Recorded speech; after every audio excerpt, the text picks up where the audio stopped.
우리가 믿음으로 고백하고 있는 사도신경에는 두 사람의 이름이 기록되어져 있습니다. 한 사람은 누구입니까? 우리가 저번 주에 들었던 바로 마리아입니다. 동정녀 마리아. 우리는 이렇게 고백하였습니다. 성령으로 잉태하여 동정녀 마리아에게서 나시고, 이를 통하여 우리는 예수님은 죄 없으신 분으로 이 땅에 오셨다라는 것을 알고 믿었습니다. 그뿐 아니라 성령으로 잉태되었기에 그분은 죄가 없으시고 또 우리를 구원하기에 완전하신 분으로 참 하나님이요 참 인간임을 우리는 고백하였습니다. 이렇게 사도신경은 우리의 구원자이신 우리 주 예수 그리스도를 소개하고 또 우리에게 소개하고 또 많은 부분을 할애하여 고백하고 있습니다. 그분의 탄생으로부터 시작하여 그분의 고난과 십자가의 죽으심, 그리고 부활하심, 그리고 다시 오심, 그 다시 오심에 그분은 심판하실 것을, 바로 심판주로 오실 것을 고백하였지요. 이렇게 참 하나님이요 참 인간이신 예수님께서 어떻게 구원을 이루셨습니까?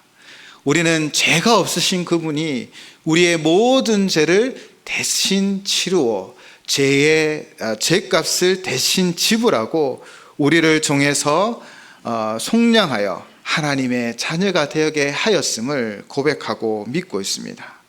바로 그렇게 주님은 참 하나님이시요 참 인간으로 이 땅에 오셔서 우리의 모든 죄의 대가를 다 치르고 죄의 종이었고 죄로 말미암아 죽을 수밖에 없었던 우리를 건져내시고 구원하여 하나님 자녀 되게 하셨지요. 그리고 사도신경에 등장하는 또 한 명의 이름은 바로 오늘 제목이었고 오늘 본문에도 등장하는 본디오 빌라도입니다. 지금도 전 세계 수천만 명의 성도들은 이 사도신경으로 그 이름을 또박또박 고백하고 외우고 있는 것이죠. 그러나 이 고백의 의미는 그렇게 긍정적이지는 않습니다. 왜냐하면 본디오 빌라도에게 고난을 받아라고 우리는 매일 그렇게 매주일 고백하고 있기 때문이죠.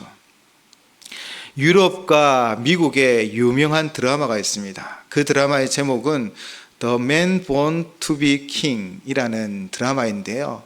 그 드라마를 쓴 여 작가는 그가 상상 속에 허구로 이런 기록을 남겼습니다. 어떤 이야기냐면 우리가 잘 알듯 본디오 빌라도의 아내는 예수님을 위하는 꿈을 꾸고 예수님을 놓아주어야 한다라고 간청하였죠. 그런데 또 다른 꿈을 꾸었다라는 거예요. 이 아내가 하루는 꿈을 꾸는데 수만 명의 사람들이 본디오 빌라도에게 고난을 받아, 본디오 빌라도에게 고난을 받아, 이렇게 계속 외치는 것을 꿈속에 보고는 그 남편 본디오 빌라도에게 찾아가서 예수님을 놓아줘야 한다라고 이야기했다라는 드라마의 내용이 있습니다. 이렇게 이 본디오 빌라도라는 이름은요 사실 슬픈 이름이죠. 이런 슬픈 이름을 가진 사람도 드물 것입니다. 그렇다면 이 본디오 빌라도는 어떤 사람일까요?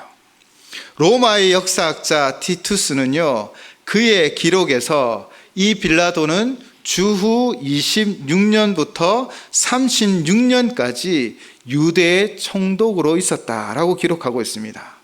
보통 총독의 임기가 5년인데 그는 2배인 한 11년을 총독으로 있었지요.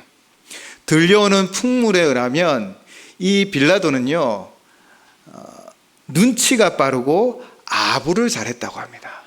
그래서 로마의 황제에게 아부도 잘하고 또 눈치껏 행동하여서 총독의 임기가 5년이었음에도 불구하고 11년 동안 이 총독의 자리를 차지할 수 있었다는 것이죠. 그리고 유대인의 역사가 필로 또한 이 빌라도에 대하여 기록하고 그 기록한 내용 중에는 이런 내용도 있습니다. 예수라는 사람이 밀란을 일으켜 빌라도가 주 30년경에 그를 십자가형에 처했다는 기록을 남겼습니다. 유대인 역사가이기 때문에 유다인의 시각으로 이 예수님에 대하여 기록한 것이지요. 또 그보다 몇십 년 후에 활동하였던 유대 역사가 요세푸스는 빌라도가 매우 가혹한 정치를 해서 시저, 즉 로마의 황제가 그를 불러들이는 일이 있었다라고 기록하기도 합니다. 이처럼 여러 학자들의 증인으로 말미암아 본디오 빌라도는 이 세상에 분명히 존재한 사람이었습니다. 실제적으로 존재하였고 실제적으로 유대를 다스렸던 사람입니다. 그렇다면 왜 사도신경에 이 본디오 빌라도의 이름이 기록되어져 있는 것일까요? 이것은요, 예수님이 인간의 역사 속에 함께 하셨다라는 것을 우리에게 분명히 증거하고 있는 것입니다. 기독교는 철저히 역사적인 종교입니다. 사도들의 신앙 고백은요, 영적이거나 신앙적인 것으로만 되어지는 것이 아닙니다. 그렇게 고백하는 것이 아닙니다. 우리의 신앙 고백은 바로 삶의 한 복판에서 역사의 현장에서 이루어졌고 실행되었던 것입니다. 우리는 그것을 믿고 고백하는 것이지요.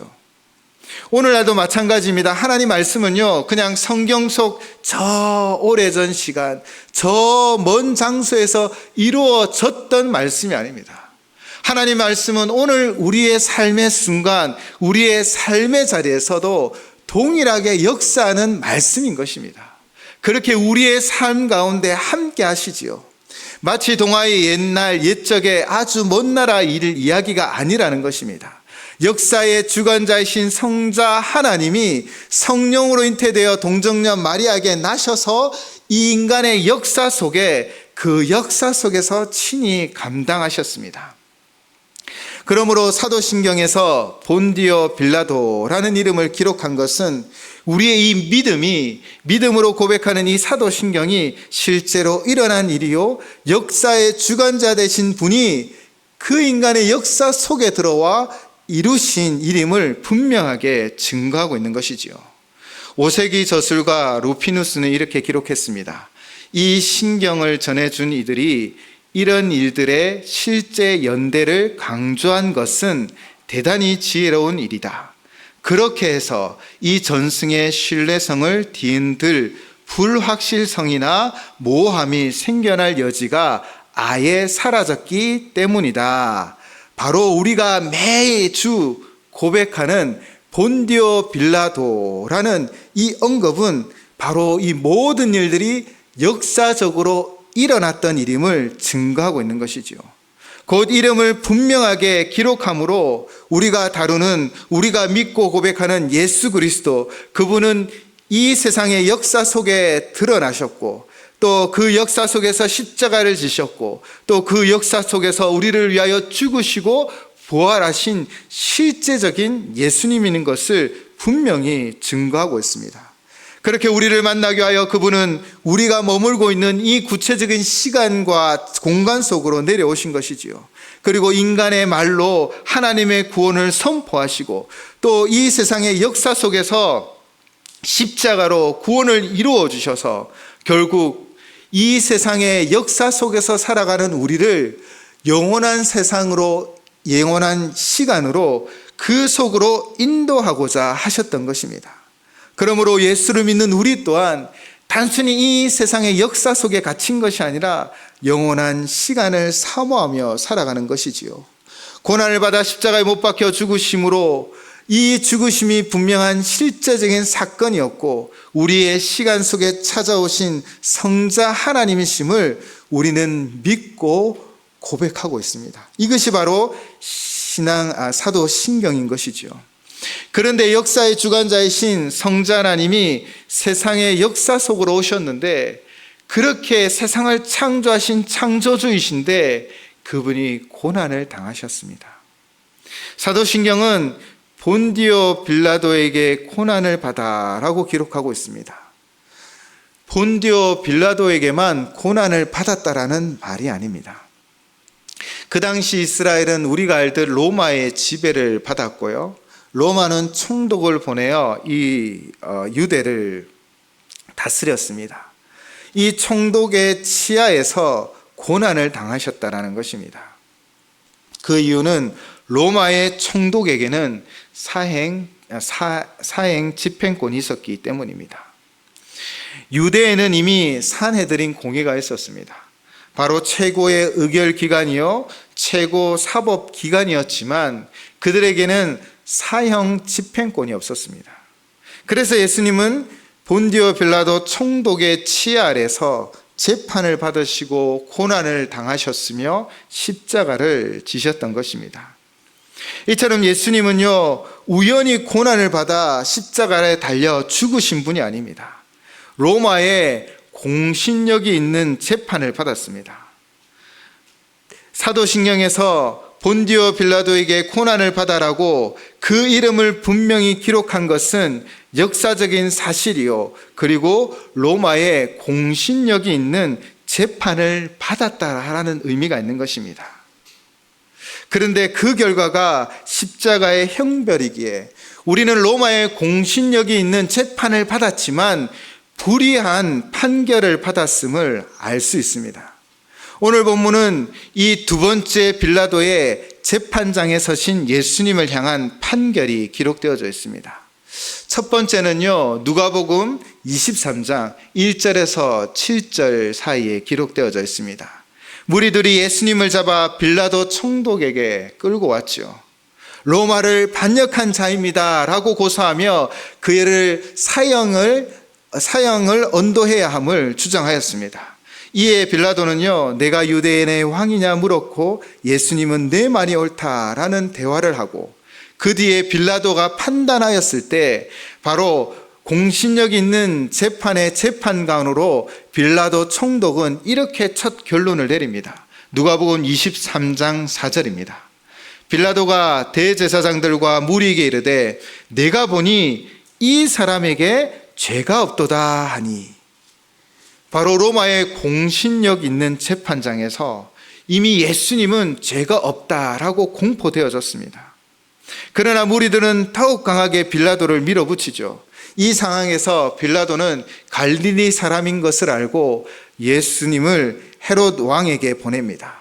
왜냐하면 그 당시 헤롯 왕은 갈릴리 베레아 지역의 왕이었고 또 예루살렘에 있었기 때문이죠.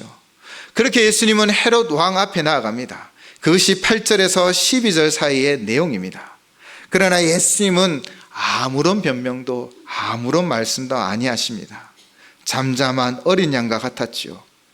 그럼에도 계속되는 대제사장과 서기관들의 고발로 말미암아 다시 빌라도 총독의 재판장으로 보내어집니다. 그리고 오늘 본문이 시작되어졌지요. 그 당시 가장 공신력이 있는 이 재판장이었습니다. 이 재판장에서 빌라도는 3번이나 예수님의 무죄함을 선언하였습니다. 누가복음 23장 4절 그리고 14절 그리고 오늘 본문이 있는 22절입니다. 우리 22절 말씀은 함께 봉독하도록 하겠습니다. 시작.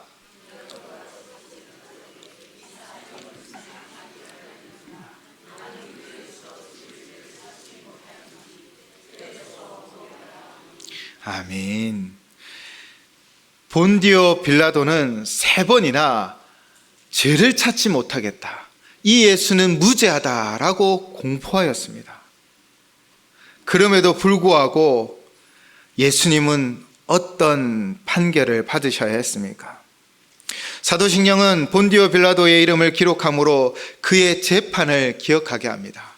그 재판에서 이미 예수님은 죄가 없음이 드러났습니다. 예수님은 무죄하십니다. 그러나 이 재판에서 불의한 판결을 받으셨지요. 이 불의한 판결은 첫째는 죄 없으신 예수님에게 십자가를 언도한 것입니다. 공신력이 있는 재판장에서 예수님은 죄가 없다라고 선포되어졌고 그 무죄는 드러났습니다. 그러나 자신의 정치적 위치 때문에 그는 불의한 판결을 합니다. 결국 예수님에게 십자가형을 언도하였던 것이지요. 이런 불의한 일이 어디에 있습니까? 이처럼 예수님은 공식적으로 죄가 없었습니다. 그러나 그분은 고난을 당하셨고 십자가를 지셨습니다. 동정녀 마리아에게 나심으로 우리는 죄 없으신 분이 이미 육체를 입고 이 땅에 오셨다라는 것을 알고 있습니다. 그리고 그 삶을 통해 아무런 죄가 없었음을 이 공신력 있는 재판을 통하여 분명히 드러났습니다. 그런데 그분이 고난을 당하셨고 십자가를 지셨습니다.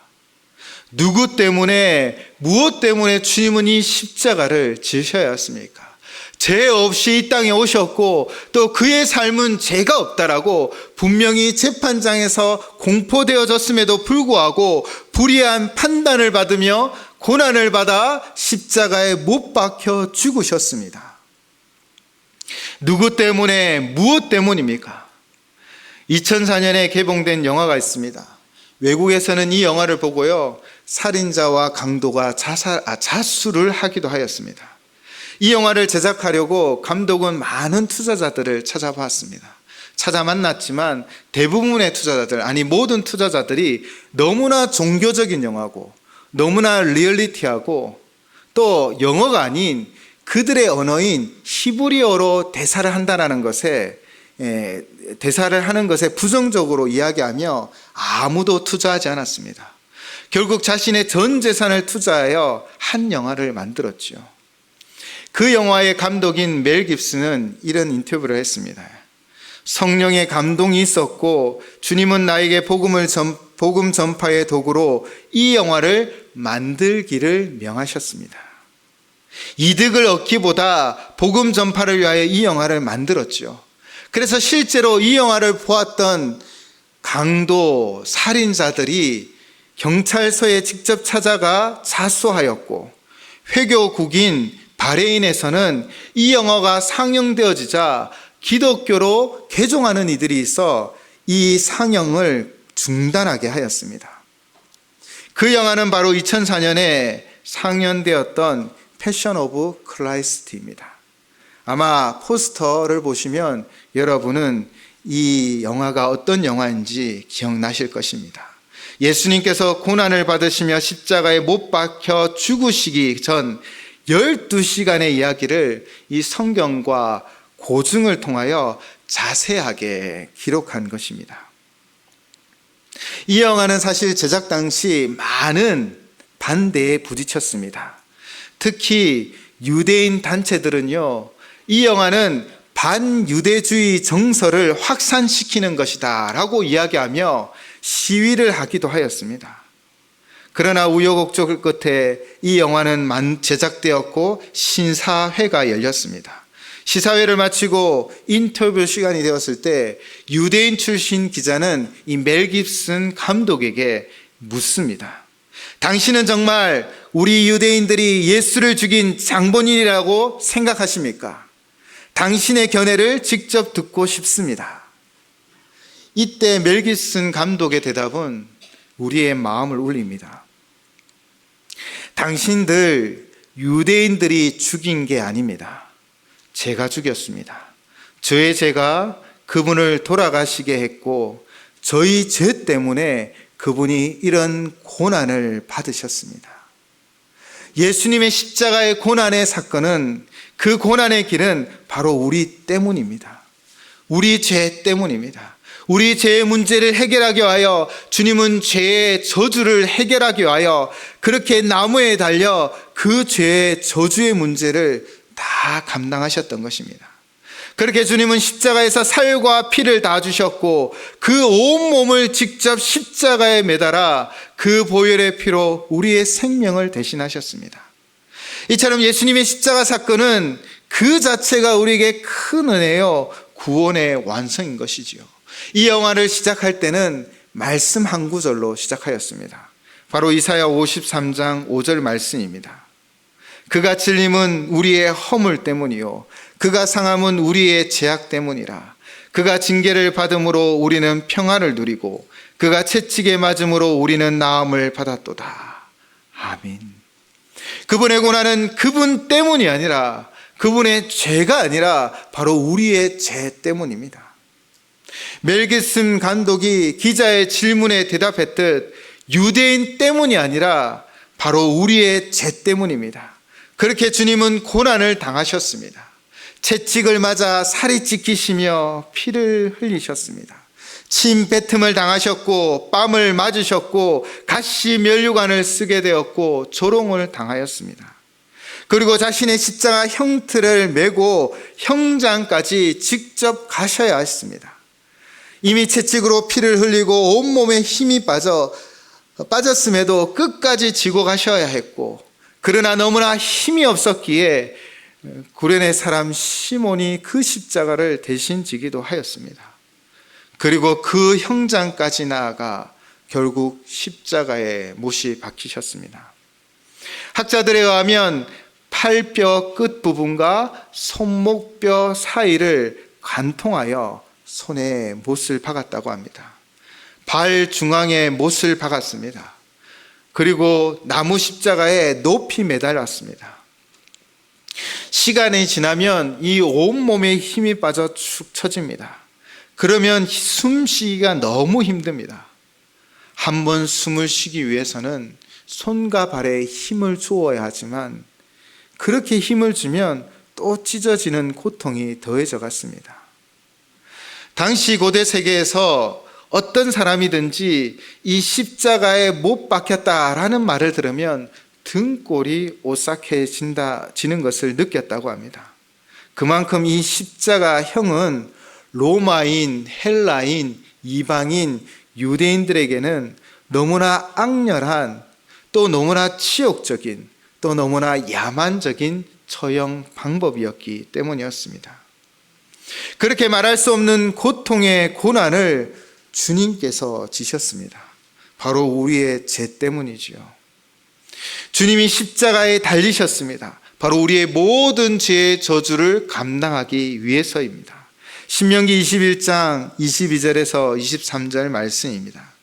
사람이 만일 죽을 죄를 범함으로 내가 그를 죽여 나무 위에 달거든 그 시체를 나무 위에 밤새도록 두지 말고 그날에 장사하여 내 하나님 여호와께서 내게 기업으로 주신 땅을 더럽히지 말라.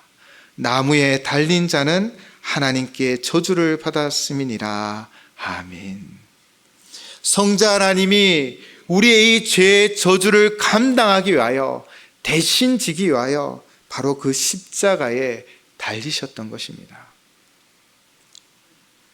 그분은 그렇게 불의한 판결을 받아 우리의 죄를 대신하여 채찍에 맞으시며 십자가를 지시고 못에 박혀 운명하셨던 것입니다.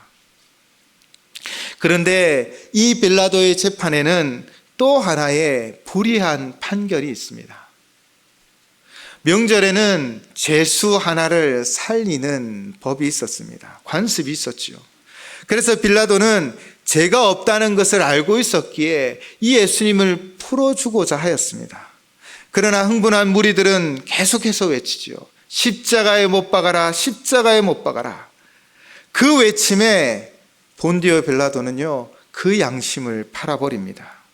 불의의 눈을 감아버립니다. 그리고 그는 불의한 판결을 하였던 것이지요. 그리고 또 하나의 불의한 판결은 무엇이었습니까? 바로 밀란과 살인으로 말미암아 옥에 갇힌 자 바라바를 풀어주는 것입니다. 이것이 어떻게 공의롭다라고 이야기할 수 있습니까? 그는 밀란과 살인으로 이미 심판받아 옥에 갇힌 자였습니다. 그는 죽을 죄인이었습니다. 그러나 그를 풀어주었습니다. 무죄한 자는 십자가의 형벌에 내어주고 죽어야 할 죄인은 살리는 이 불의한 판결이 본디오 빌라도의 재판장에서 일어났다는 것입니다. 그런데 이 불의한 판결이 바로 하나님의 은혜였던 것이지요. 우리도 어쩌면 당연히 죽어야 할 죄인되었습니다. 우리는 수많은 상처를 받았다라고 이야기하지만, 그러나 우리 또한 상처를 주는 존재였습니다. 여러분 일평생 한 번도 누구에게 상처를 준 적이 없으셨습니까? 그렇게 깨끗한 존재이십니까? 나는 완벽한 삶을 살았다라고 자부할 수 있습니까? 우리 모두는 다 미완성 존재입니다. 우리는 다를 뿐입니다. 그런데 늘 틀렸다라고 지적하며 비판하고 비난하고 있는 것은 아닙니까? 우리도 다 죽을 죄인이었지만 어쩌면 빌라도 이 재판장의 불의한 판결로 말미암아 그 예수님이 우리의 죄를 대신함으로 말미암아 우리는 생명을 얻었던 것이죠. 공의로운 하나님도 딱 한 번 눈을 감으셔야 했습니다. 그래서 주님은 십자가상에 부르짖으셨지요. 엘리 엘리 라마 사박다니, 나의 하나님 나의 하나님 어찌하여 나를 버리셨나이까.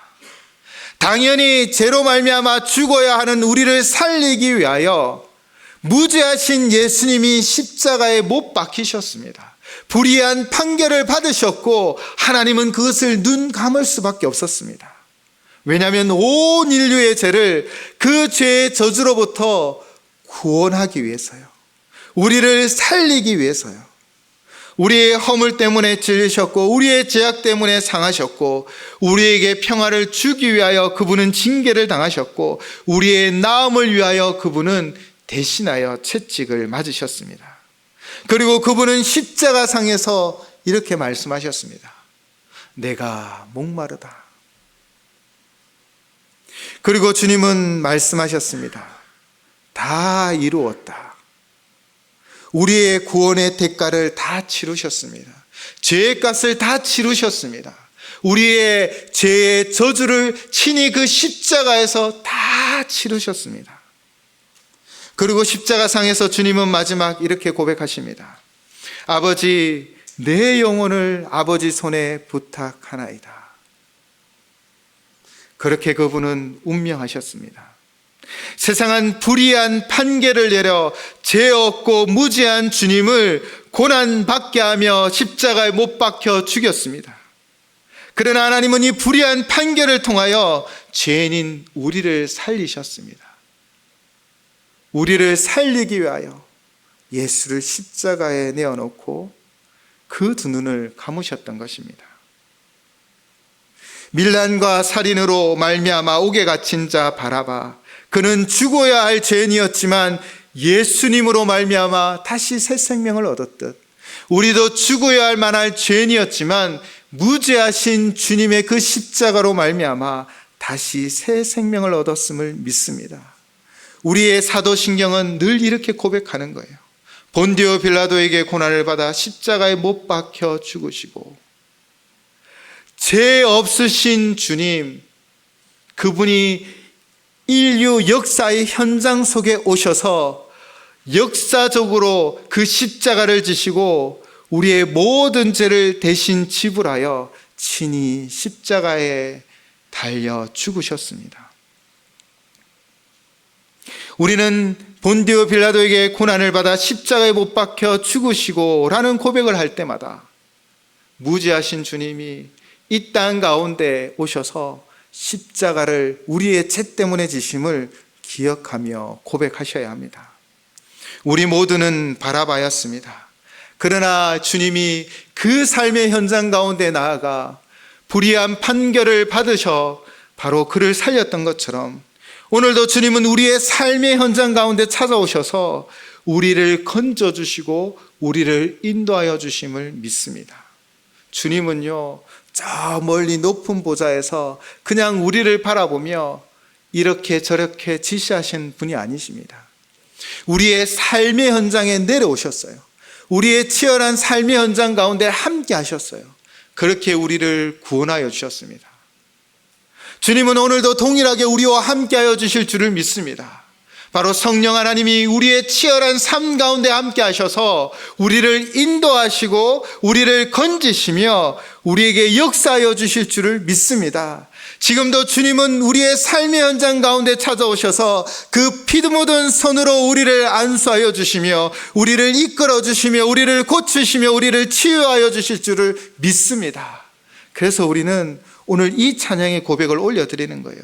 그의 생명 오늘도 내 속에, 그의 능력 오늘도 내 안에, 그의 소망 오늘도 내 삶에 있습니다. 나는 죽을 수밖에 없는 죄인이었지만 주님이 이 땅 가운데 오셔서 십자가의 고난을 당하셨고 그 십자가에 달려 죽으심으로 이 죄인인 내가 살아났습니다. 오늘도 주님은 여러분과 함께 하십니다. 우리 이 찬양의 고백으로 하나님 앞에 올려드리도록 하겠습니다.